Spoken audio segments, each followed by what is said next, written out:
Well, now we'll have that official vote, the resolution that will officially name the managers, the 7 managers that she just listed, very experienced litigators, she said, emphasis on litigators, 5 of them being in the Judiciary Committee. So there will be that official vote, and that is really what officially triggers the sending of the articles to the Senate. The Senate will then accept those articles. And later on tonight, you will have the symbolic, the very big part of this impeachment process, the most visual one, which will be when those managers will physically transport those articles of impeachment from the chamber of the House all the way through Congress to the chamber of the Senate. And there they will officially read out those articles of impeachment.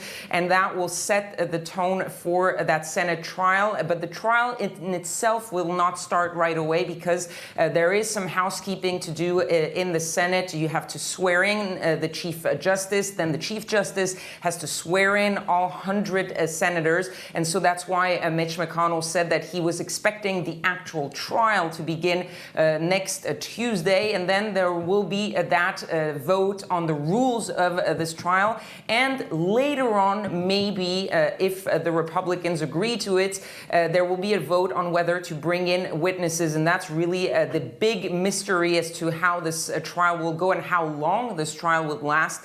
It really depends on whether or not those several Republicans who've publicly come out in favor of calling witnesses, whether they will actually vote along with the Democrats to force the Republican leadership to accept calling witnesses, including, and first of all, of course, John Bolton.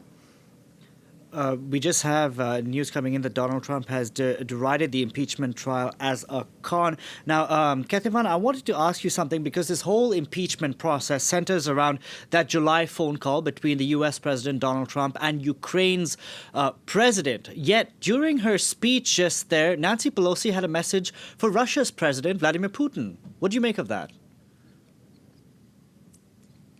Yes, well, because this is ongoing and the Democrats had said this throughout the impeachment process, actually, saying that, yes, there was the involvement of Ukraine and how Donald Trump pressured Ukraine. But really, one of the key aspects of this impeachment process and the key argument of the Democrats was that the reason they needed to impeach Donald Trump and not wait for the election and not wait for voters to get him out of office was that if he tried to influence the election once, he would possibly try it again.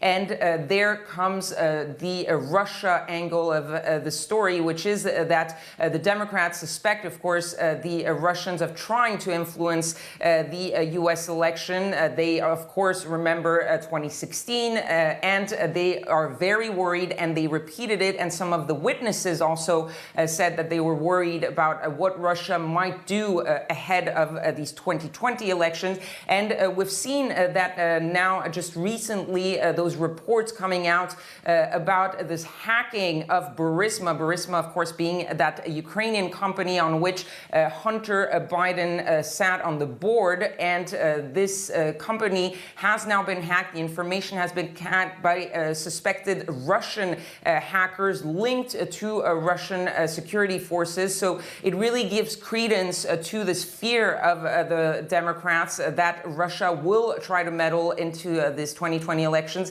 and will try to meddle in favor of Donald Trump.